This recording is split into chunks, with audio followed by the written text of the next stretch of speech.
So let me start with that. These are things that you should not do tomorrow, and Okay. we'll just go through them because you might have heard them and might think, oh yeah, that sounds reasonable. First one is that you should always guess letter C. That's actually completely wrong. There are times to guess, and we'll get into like what you should guess, but letter C is rarely the best choice here. Another one you'll see is that you can use your calculator to solve every question. That is not Mhm. true. It's also going to slow you down to use the calculator. You actually don't want to use it unless you have to. The next thing here is there's like a trick to solve every question. There are things to make the questions go faster, but I mean, trick isn't really the right word. There's things you can use, the strategies to help here. So basically you're going to see there's a bunch of no's here. Nope, nope. I can always use the answers to work backwards. That is a good test taking strategy. Sometimes it is good to use the answers, but should you always do it? No, you should not always do it. This is one I've heard. I don't even know where this one comes from. These are just things I've heard from students over the years. Every test includes an impossible question with no correct answer. Again, no, that's not true. Usually when they look really, really hard, that's when there's actually one simple thing that gets you to the answer. And Mhm. it's kind of frustrating because you look at it. The idea behind a lot of these things is they're trying to get you to take as much time as possible. The test is really about managing your time, not necessarily Okay. your math abilities. I need to know a lot of formulas that you kind of asked me that earlier. Like, what do I need to know? They give you formulas at the front, but you don't need those for most questions. In fact, the time it would take you to go look for one, uh, you just you don't really need formulas. They give you everything you need in each problem typically. Okay. So you're kind of overthinking it. Just a couple more here. Guessing works against you. No, you should actually put down an answer for every single question you see. And I don't think this one applies to you because what I've heard, you are kind of an A B math student, or maybe an A student. A lot of students I work with are not, but you actually don't need to be like a really good math student to get a good score. Okay. You have to actually just know how to work the test. Okay. Um, so we'll look at some of those here. Let me throw a few problems up at you and just see what you think. See what you where you're at here with your comfort level on some of this here. So why don't you take a look at this question here? You don't need a calculator, but you're welcome to use one today. I don't think any of the ones I'll give you will require it, but you're welcome to use one. Take a look at it. Give me your best answer, and then we'll talk about this question.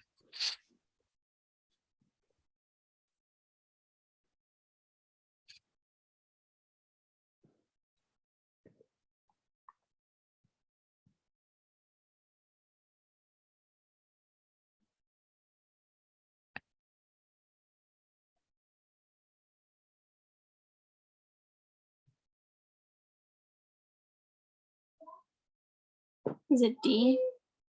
Okay, how did you come up with that? Oh, never mind. C. Okay, yeah, the correct answer is that sometimes I ask because I just want to know what you're thinking. I This just one, did 40 because I didn't see the 24-hour period. yes. So there's some things here. 2 teaspoons every 6 hours. This 5 days isn't relevant. You do care about 24 hours. Sometimes you make sort of a list. It's like, okay, I'm going to 24 hours. How do I go to 24 hours? Multiply by 4. So I need to multiply this by 4 to get 8. I mean, there's some math in here, but there's not really like math the way you're Mhm. doing. It's not like you're going to be writing polynomial functions, I should Yeah. say, like we were doing yesterday. You're not going to be doing that. All right. Okay. Here is another problem for you to look at. And just take a look, work it out as best you can, and we'll talk about it here in a moment.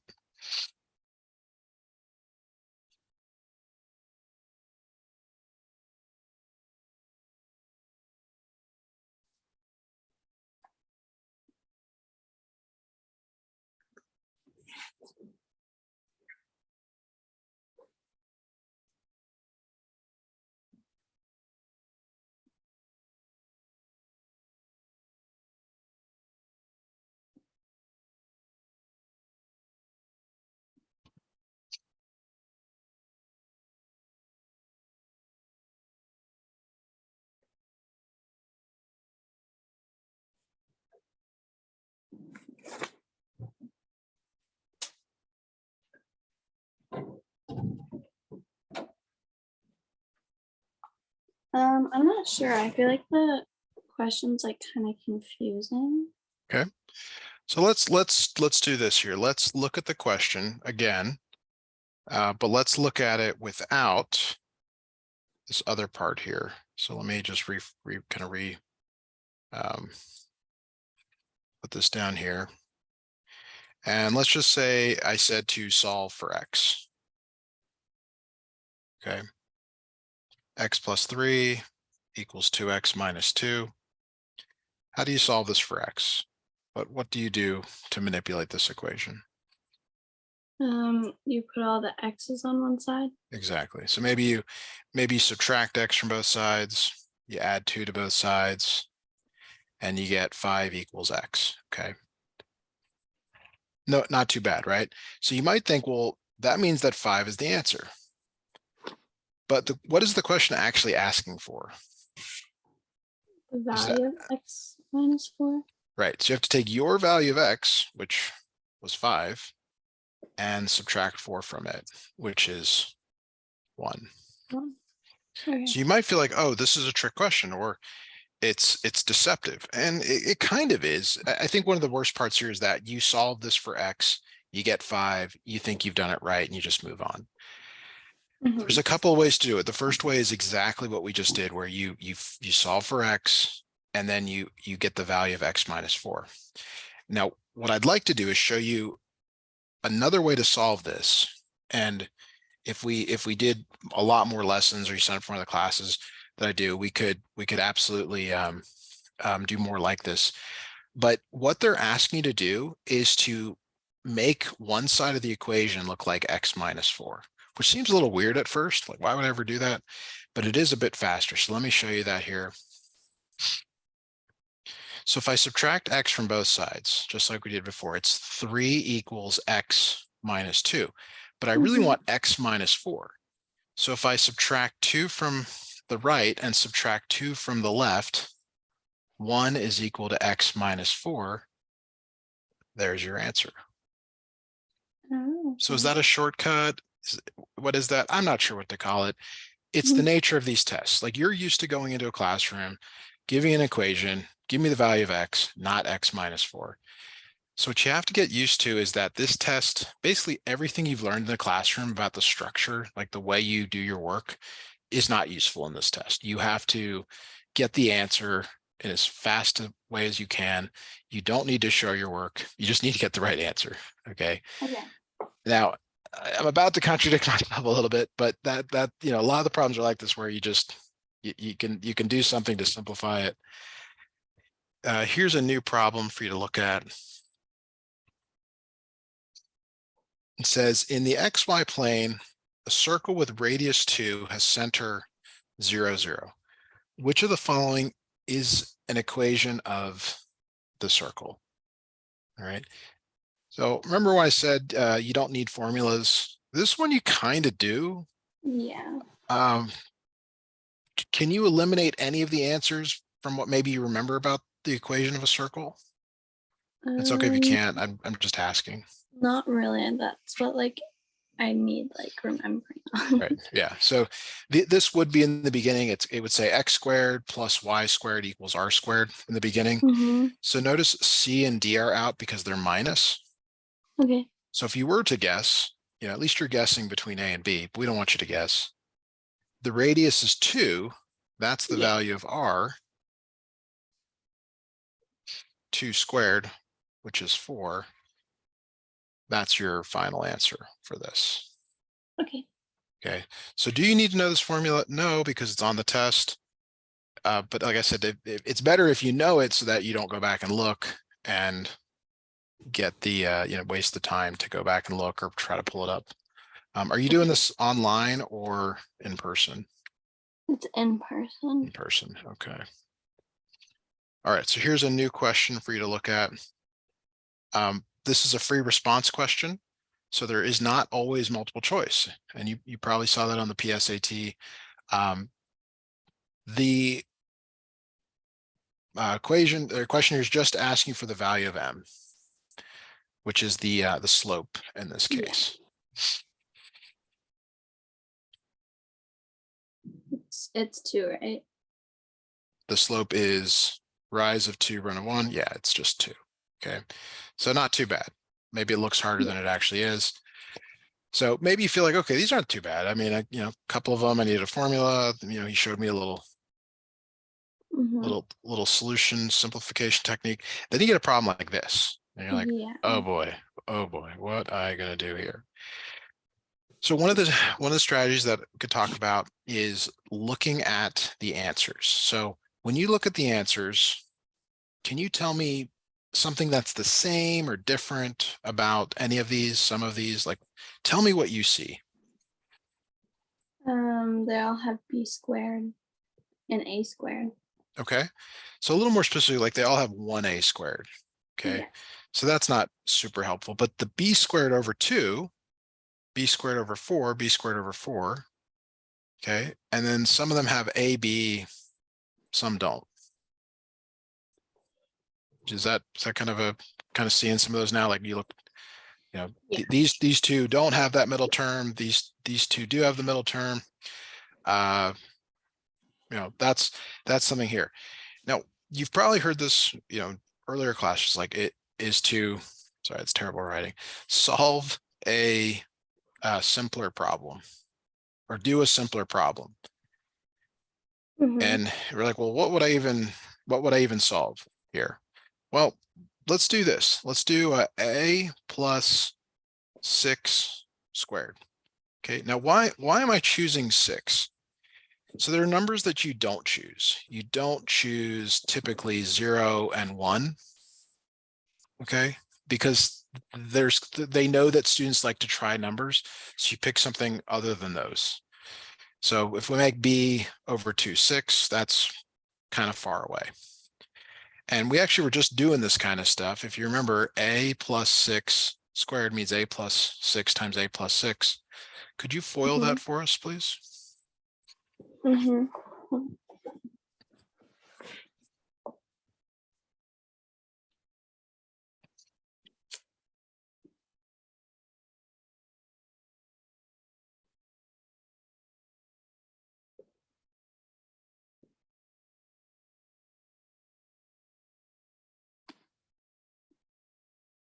Is it 2a squared plus 12a plus 36? Just a squared Oh, plus 12a plus 36. A times a is a squared. All right. So okay. now, one of the things I want you to see here is, does this at all look like any of the answers in this answer space? D.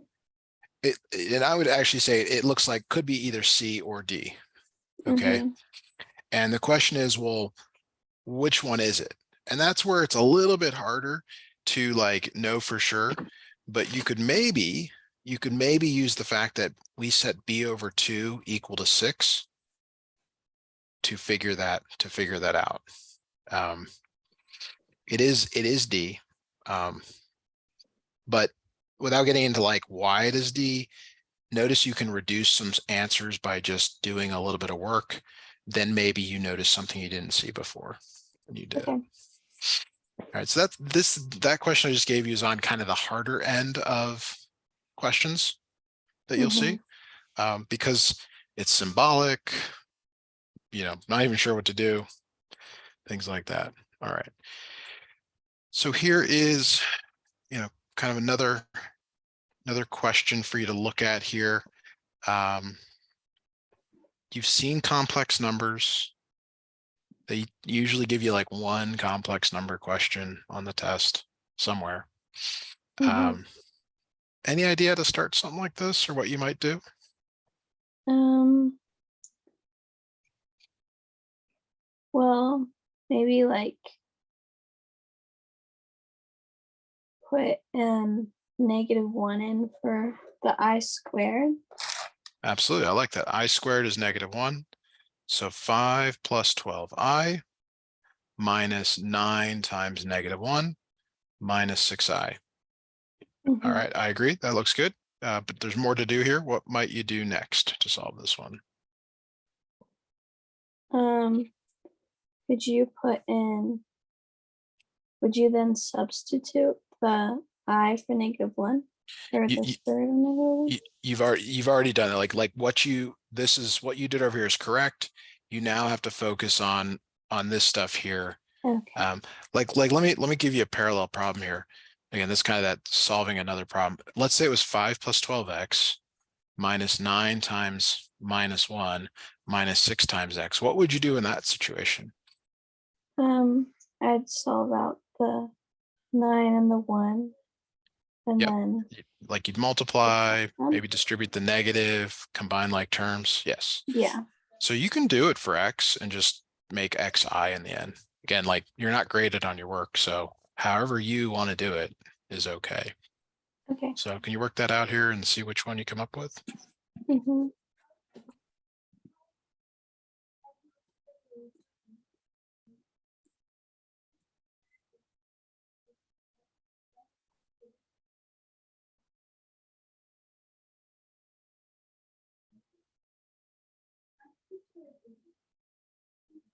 Is it 14 plus 18i? Yes, very good.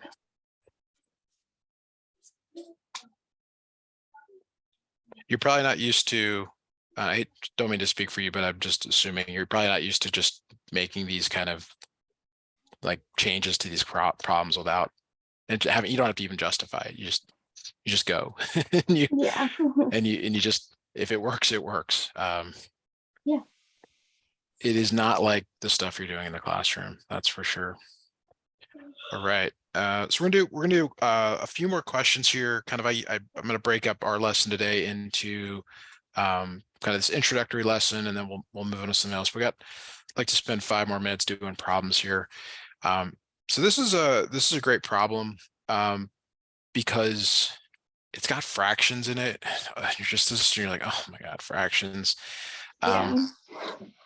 Again, going to the answers really can help you. Like, hopefully you see something about C and D and something about A and B that's like what's the same or what's different, or kind of like as a category, like what do you notice about these two versus these two? Anything Yeah. jump out at you there? Well, in A and B, the second variable has the x, and in C and D, the first variable has the x. Okay, good. Do you remember the name that we would give to what the graph of a C or a D looks like? The graph of a series? Yeah, what would the graph of this maybe like? What's a name? There's a single word would be used to describe the graph of each of those. Linear graph? Yes, so these are both lines. In A and B, notice the variables in the exponent. Uh-huh. So these are called exponentials. Yeah. Okay. Uh, we really hope it's a line because the line is the easier one to deal with. And you should use that approach on the test. You're like, I hope it's a line because then I can give go with one of these. What's the difference between C and D? There's actually 2 differences. What's this thing in front of the X called in a line? Um, the leading coefficient? Okay. Slope. Oh, yeah. See how the slopes are different in both of these? I'm not trying to be big on the names. I don't want to just tell you what it is. Yeah. You mentioned like formulas. Yeah, there's a formula for the slope. Um, maybe you can just look at the 2 points there and determine the slope. I'm not sure. I can give you the formula for it, but maybe you remember from previous class. Um, I don't really. Okay, so Isn't it like like y1 minus, wait, y2 minus y1 over yes. Well, x2 minus x1? yeah, now you can treat this as y2, 1, x2, x1. It looks worse than it actually is because the fractions above, but you can subtract these and that will get you to the answer. So give that a try here Okay. for the slope.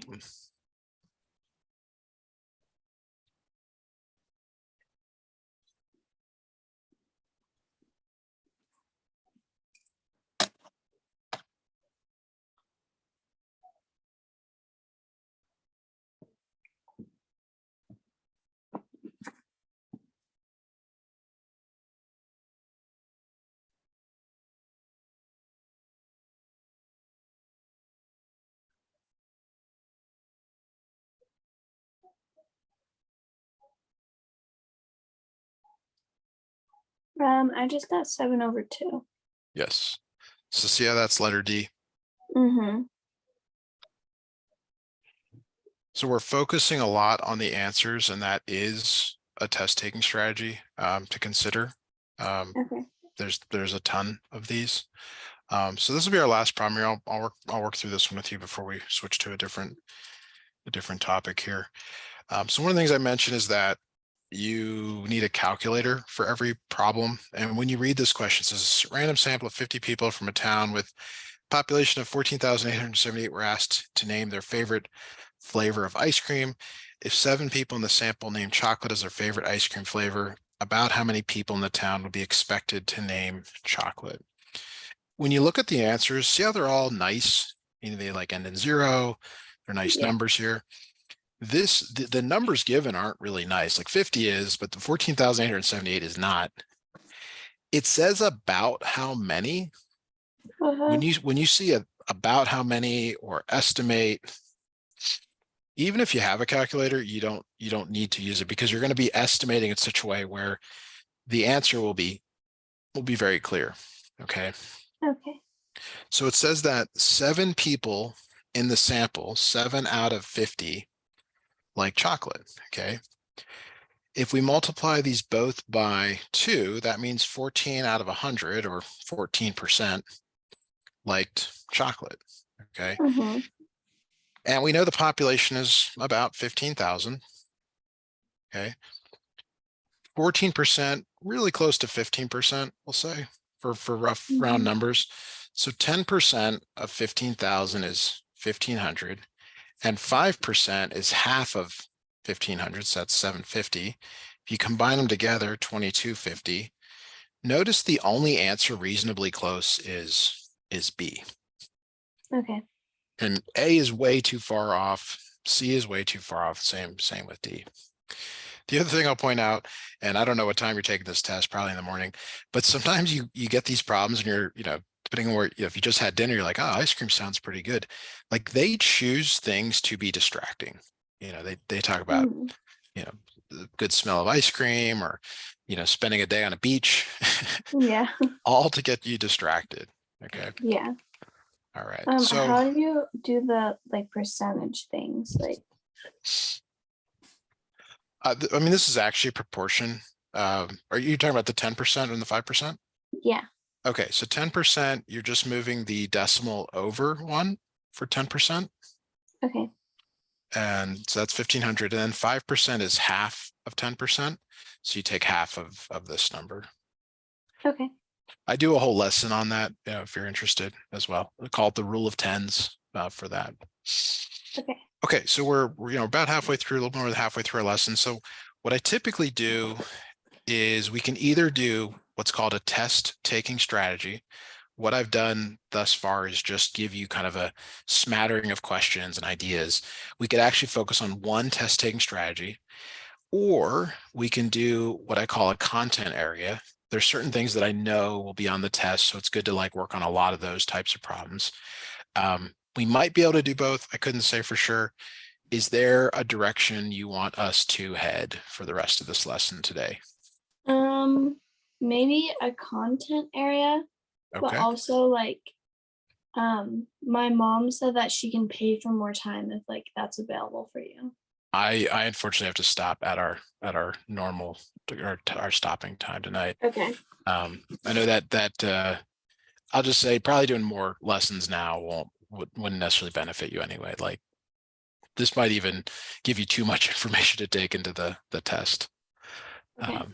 But Could do we my best do here. like one equation that's like, because I always get these on the problems and I know they're like kind of easy, but like I always like get confused on them. But like the ones that are like the triangle and you have to figure out like the length and the width, and it's like if the ladder is like 9 feet tall, then like figure out the rest. Do you have one Sure. like that? Sure. Yeah, I actually got I've been really bad about posting to social media for the last like 2 months because it's been so busy, but I did put up kind of one of these ladder problems here for you. So let me actually snip that in here. It's on my Instagram for my business here.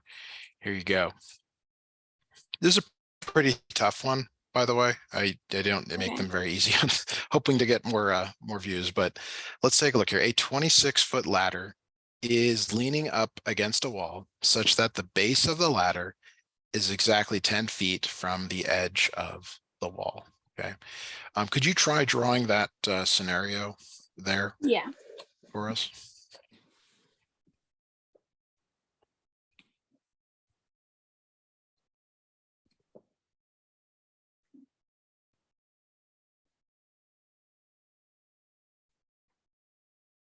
Okay.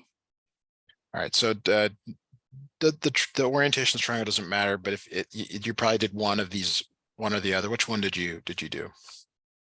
I did the right one. The right one. All right. Let's get rid of the left one. Okay. The ladder itself is the hypotenuse, and the base is 10. Does that match your drawing? Yeah. Okay. So to find the height here, b, if you will, you're supposed to use Pythagorean theorem. A squared plus b squared equals c squared. You rarely need that on the exam or the SAT. Like you might think, oh, this is another one's formulas I need. Like, not really, because there's these things called triples. And there's a bunch of these triples that you're supposed to know: 3, 4, 5, 5, 12, 13, and so on. 8, 15, 17, 7, 24, 25. There's a bunch of them. This is a Pythagorean triple. Do you know what I mean by that, or is that just totally unclear? I'm a little confused. Okay. So the idea with a triple is it does adhere to the Pythagorean identity. 3 squared plus 4 squared equals 5 squared. So 9 plus 16 equals 25. Mhm. This is true. Do you see that? Yeah, that makes sense. Okay, but now watch this. If I double all the numbers, 6, 8, 10, I make them all times 2, is 6 squared plus 8 squared equal to 10 squared. No. Is this true? Is 36 plus 64 equal to 100? Yeah. Yes. So the triples are the shortcut to the Pythagorean theorem, especially on standardized tests like the SAT and ACT. Meaning you want to know these, and you want to know not just these, but the fact that they're never going to be given in this form. They're always going to be a multiple of it. Like this one right here is a multiple of the 5, 12, 13. And that's what I mean by that is this is the 5 side, this is the 12 side, and this is the 13 side. How do you go from 5 to 10? Divide by 2. Multiply 5 to the 10 Oh. multiply with, yeah. Oh yeah. never And then mind. does that work here? Yeah, it works there. So what should H be? 20. Wait. 104 or 114. You're just doubling the given sides Oh, doubled. never mind. I was trying to sorry, I'm tired. I I know. just did like a giant tennis tournament in the sun, so I'm a little fried. And I know it's So late there. You're an hour. 24. It's 24. Yeah. Yeah. That another reason we don't need to do an extra hour no, tonight. Okay. That is not the answer. That is just like setting up the problem. Okay. But like you probably can see now that if you knew the triples and you made the triangle, you could get that pretty quickly. Would you Yeah. agree with that? So let me reframe the question. Meaning let's look at it again, but now with not as much stuff showing in the problem. 10, 24, 26. Okay. Now it says suddenly the ladder slides down the wall. Okay. So this slides down the wall exactly 42 inches. Okay. 42 inches, right? Yeah. And we want feet. So you do see some conversions on there, but not a ton. There's 12 inches in 1 foot. So this is 3.5 feet. That's probably hard to see, 3.5 feet. So that means your new triangle here, the ladder is still 26 feet long. That doesn't change, but this is now 20.5 feet. And we want how far is from the edge of the wall is the base of the ladder now in feet? Yeah. All right. So this is another Pythagorean potentially, right? Or you might think, well, can I just use Pythagorean triples? I didn't word this. It kind of does work out nicely.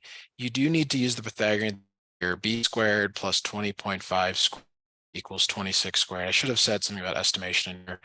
I hadn't seen this problem in a while.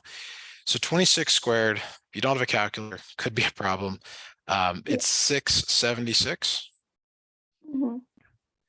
And then it's like, well, what is 20.5 squared? Well, 20 squared is 400 and 21 squared is 441.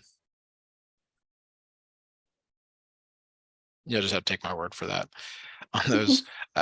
So like 20.5 squared is probably pretty close to being in the middle. So we'll just say 4, what did I say, or 21? Yeah. Okay.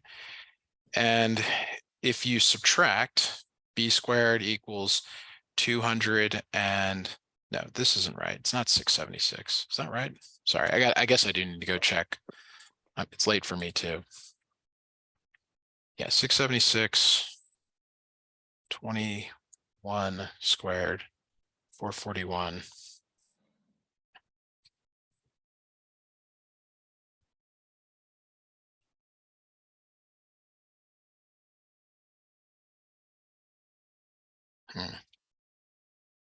Sorry, I'm losing track of things here. Is this number right? 24 down 3 point, is this number 3.5 feet, 20.5, 26. Okay. All right. If you had a calculator, obviously this would be a lot faster. You know, Mhm. 421 here is kind of right in the middle. And so if we just called 421, you end up getting b squared equals 255, which is really close to 256. So b ends up being 16. Okay. Okay. Now, will you get a problem like this on the test? No, you will not get a problem like this on the test because I don't know what's on the test. Couldn't tell you. I don't write the questions, but you do need to know your Pythagorean triples. You sometimes use Pythagorean theorem. You might see a conversion. That's why this problem was written. Okay. Yeah. All right. So what I'd like to do, if you're okay with that, is look at some systems of equations that I know you will see some variation on the SAT and kind of work through a test taking strategy that goes along with them. Is that Yeah, okay it with you? sounds great. All right.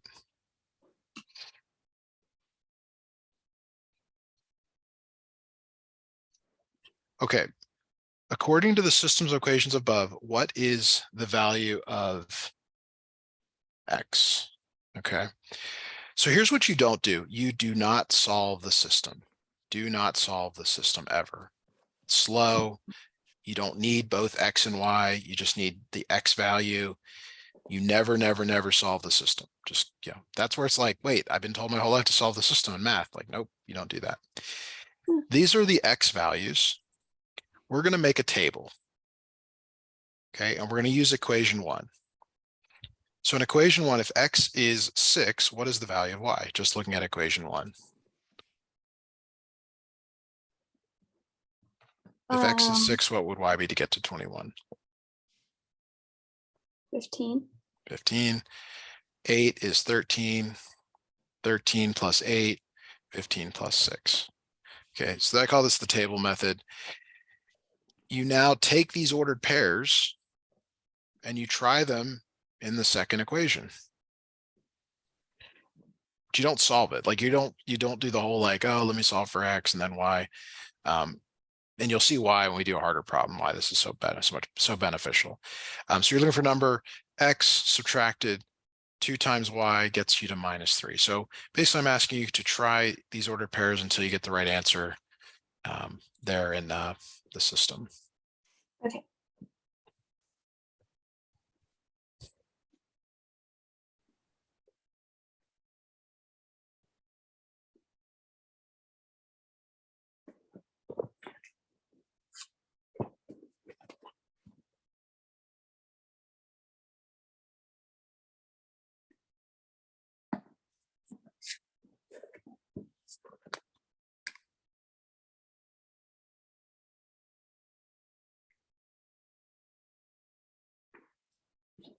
I got -27 for the first one.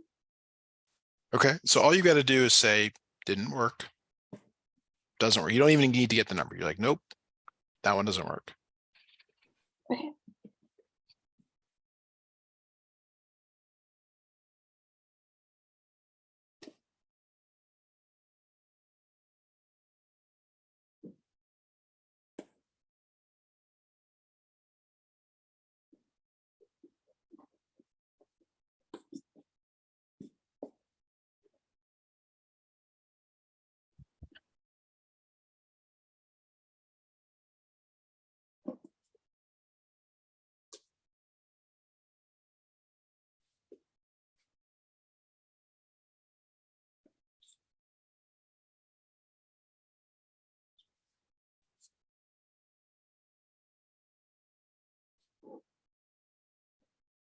I got -15 for the second one. Okay, so that one's out.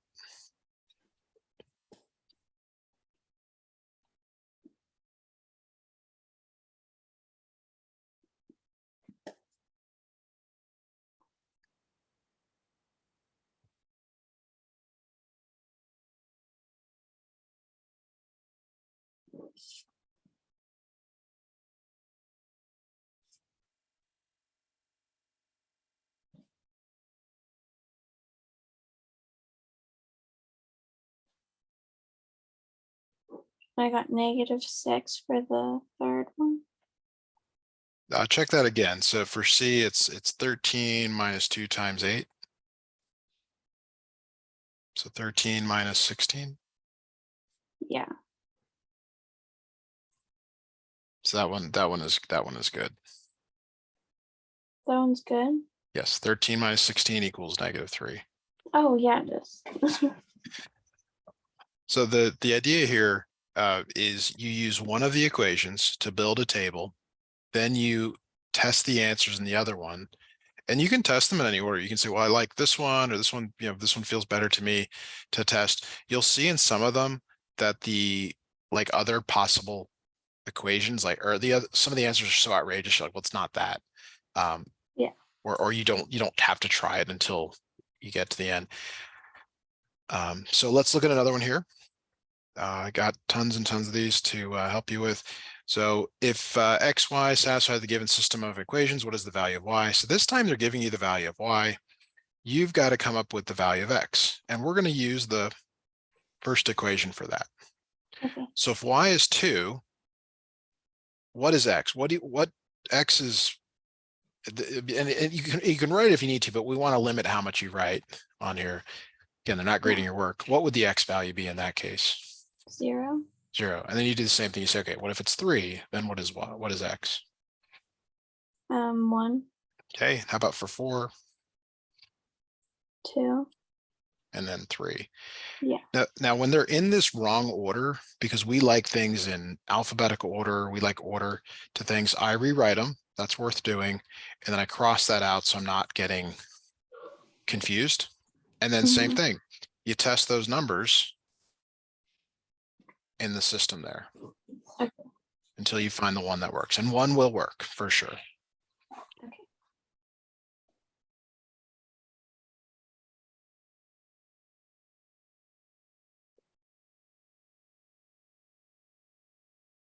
I got that the first one works. I agree. Now you can solve this using elimination, substitution. You're not graded on how you solve it. You're graded on just getting the right answer. So the reason I show this method is because it's faster, it works for more problems, and it takes away the stress of remembering like, oh, how do I do that? Or, misremembering steps here. All right, so slightly more difficult problem. They're again giving you the value of y, and we want to find x. Which equation would you use to find x? In this case, there's not a right or wrong answer. You just, which one kind of looks better to you? The second one. Second one. So the second one, you take your y value, you add 1 to it and multiply it by 4. So can you give me each of those x values here, please? Yeah.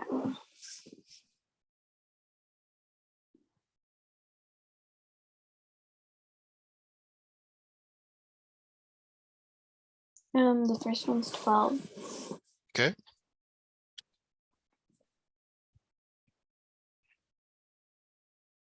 And then 20. Okay.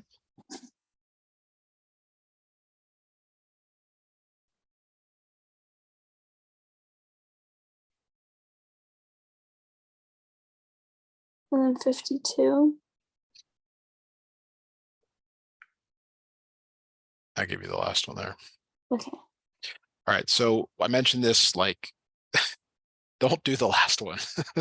Okay. It's just too big, and C is also too large, right? Like if you're figuring, all right, I'm going to use this one right here. I'm going to test them in the first one. Like, go to the answers that are the cleanest, the nicest. Yeah. So go ahead and try these. Again, I probably would recommend rewriting them in the order X and then Y. It just seems to be better when we see things the way we're used to for plugging them in. But go ahead and give this a try. Tell me what the correct answer is. Okay.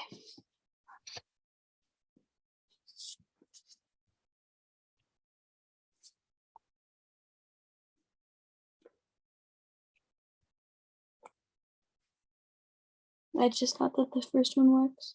A is correct, yeah. All right. What do you think of the table method? I like it. It's Yeah. fast. Yeah. So unfortunately, not every strategy works for every problem. Not the table method doesn't work for this problem because there are no multiple choice answers. Just this is a free response question. You have to fill in the bubbles for this. So, I mean, I wish I could tell you for sure, hey, this is going to work, but it's not. This one just wants the value of Y. So I take back what I said, where I said you don't ever solve the system. The little caveat to that is if it's multiple choice, you never solve the system. Here you Yeah. do need to solve the system. Okay. Okay. The two methods you learned were substitution and elimination. A lot of students build a preference for elimination, but if one of the variables can be easily solved for, it's typically better to use substitution. Yeah. So in the second equation here, y is equal to 3x minus 10. And then that, sorry, question? Huh? Is that okay? Is that, No, yeah, that's good. I oh, like good. substitution more. All right. We're going to substitute that into the other equation. 2x plus 3 times 3x minus 10 equals 14. So this is 2x plus 9x minus 30 equals 14. Add 30 to both sides. 11x equals 44. X equals 4. Yeah. Are we done? No, because Why I'm not? find the value of Y. Exactly. So it is very common for you, and not just in these questions, but in multiple choice questions, for you to solve it, and it's not the thing you're asking for. Always make sure that what they're asking for is what you solve for. So you do It's have to like go trying to back. trick you. That's, I mean, I don't like that word, but it is essentially deception. It's trying to get you to think you've done it right, move on to the next question. Yeah. All right.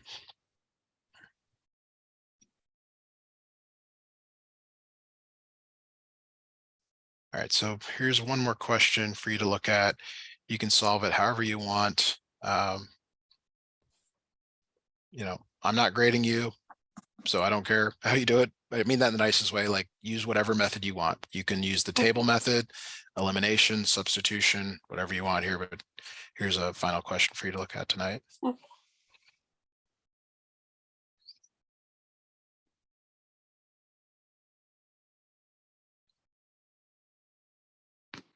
So wait, how do you know if the multiple choice questions are the Y value or the X value? It will tell you right there that this is the Y. Okay.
How are you doing on this one? Good, I think. I'm just going a little slow. Take your time. See if we can get it right.